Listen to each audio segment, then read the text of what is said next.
Hello everyone, मैं doctor ज्योति, आपकी gynae expert. Welcome again. Pregnancy के पहले 3 महीने क्या क्या सिम्टम्स होते हैं उस टाइम पर, मीन्स कि सडन चेंजेस आपकी बॉडी में आना शुरू हो जाते हैं। जैसे पीरियड्स मिस होते हैं, आपको कुछ समझ में नहीं आ रहा कि ये नॉर्मल है या अब नॉर्मल है, मुझे इतने सारे सिम्टम्स अचानक से कैसे आने लग गए हैं। तो जो नॉर्मल सिम्टम्स हैं उनके बारे में आज बात करेंगे कि जो अर्ली पहले 3 महीने में सिम्टम्स आएंगे वो कौन कौन से होंगे और कौन से नॉर्मल रहते हैं, कौन से अबनॉर्मल रहते हैं जिनमें आपको डॉक्टर के पास जाने की ज़रूरत रहती है। ठीक है, तो वीडियो शुरू करने से पहले आप चैनल को सब्सक्राइब जरूर कर लीजिए ताकि आपको प्रेगनेंसी से रिलेटेड हेल्थ अपडेट्स मिलती रहें। तो सबसे पहला साइन तो यही होगा कि आपके पीरियड्स मिस हो जाएंगे। पीरियड मिस होते ही आप टेस्ट करते हो, अगर वो पॉजिटिव आता है तो फिर आपको कंफर्म हो जाता है कि आप प्रेग्नेंट हो। उसके बाद आपको कुछ सिम्टम्स पीरियड मिस होने से पहले भी आ सकते हैं, नहीं तो 2-4 दिन चढ़ के आपको ये सिम्टम्स आना शुरू हो जाते हैं। किसी को ये सिम्टम्स कम आते हैं, किसी को ज़्यादा आते हैं। ये symptoms patient to patient different रहते हैं।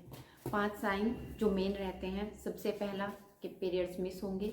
दूसरा, मॉर्निंग सिकनेस ज़्यादातर पेशेंट्स को रहती है कि वॉमिटिंग आने का मन या फिर वॉमिटिंग आ ही जाती है।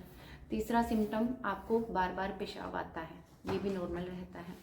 चौथा सिम्टम रहेगा आपको थकावट बहुत रहेगी इस टाइम पर। और 5वां सिम्टम रहेगा ब्रेस्ट में डिस्कम्फर्ट रहेगा, थोड़ी सी भारीपन, हाथ लगाओगे तो उसमें हल्का फुल्का पेन भी आपको महसूस हो सकता है। तो ये 5 मेन साइन होते हैं। फिर आपको ये फर्स्ट ट्राइमेस्टर है कि मतलब पहले 3 महीने में ये सिम्टम्स अगर आपको दिख रहे हैं तो ये नॉर्मल है। हाँ, एक सिम्टम और ज़्यादातर लेडीज़ में देखने को मिलता है, दैट इज़ वेजाइनल डिस्चार्ज, जो कि नॉर्मल रहता है।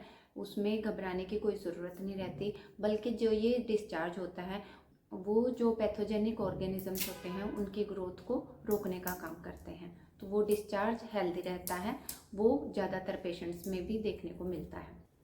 तो ये सिम्टम्स हैं अर्ली प्रेगनेंसी के पहले 3 महीने में जो हर एक प्रेग्नेंट लेडी को होते हैं। अब इनमें कुछ सिम्टम्स बहुत ज़्यादा हो जाए, जैसे कि उल्टियाँ। कुछ एक पेशेंट्स रहती हैं जिनमें अगर दवाई दे देते हैं तो वॉमिटिंग ठीक हो जाती है, अच्छे से खा पी सकती हैं।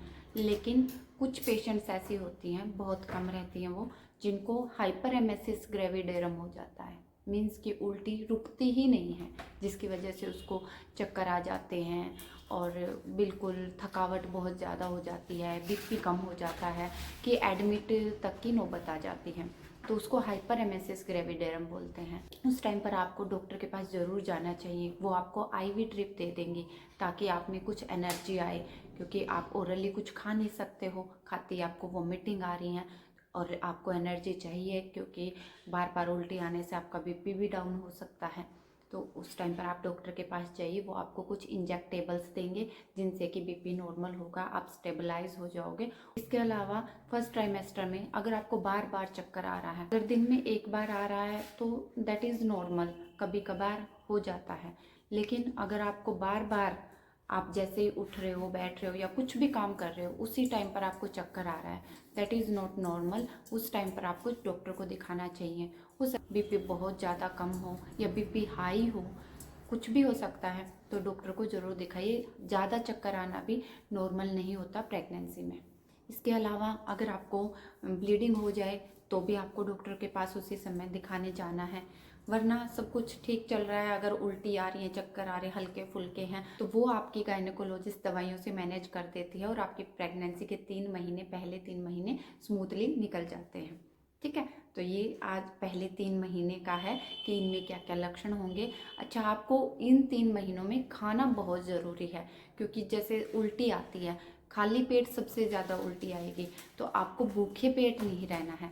जैसे आप सुबह उठते हो, उसमें अगर आप उठते ही कुछ खा लेते हो, बिना बेड से पैर नीचे रखे कुछ, चाहे 2 बिस्किट खा लिए, तो उसमें आपको इतना जो एसिड बना हुआ है वो बिस्किट्स डिज़ोल्व कर देते हैं और आपको मॉर्निंग सिकनेस में जो उल्टियाँ आने का सुबह सुबह मन होता है, उससे काफ़ी राहत मिलती है। वो बिस्किट खाते ही आप अपनी मेडिसिन ले लो और उससे फिर ठीक हो जाता है। दूसरी बात, खाने में आपको इस टाइम पर जितना हो सके उतनी ठंडी चीज़ें लो। क्योंकि एसिड बन रहा है। अगर आप ठंडा ठंडा दूध ले रहे हो, मक्खन ले रहे हो, आयुर्वेद में भी बताया गया है कि पहले 3 महीनों में मीठा, शीत मतलब कि ठंडा, और हल्का आहार लो, मतलब जो जल्दी से तो पच जाए, मीठा हो और ठंडा हो, जिससे कि एसिड कम बन भी रहा है तो डिज़ोल्व हो जाए। ठीक है, बाकी जो आपका मन करे वो आप खा सकते हो, लेकिन ये सब चीज़ें ज़रूरी हैं जो कि खाने में आपको ऐड करनी है। आज की वीडियो में इतना ही। अगली वीडियो में हम सेकंड ट्राइमेस्टर की बात करेंगे कि अगले 3 महीने में क्या क्या सिम्टम्स होते हैं और उनमें आपको क्या क्या प्रिकॉशंस लेने होते हैं। वीडियो अच्छी लगे तो लाइक, शेयर और सब्सक्राइब जरूर करना। Thank you.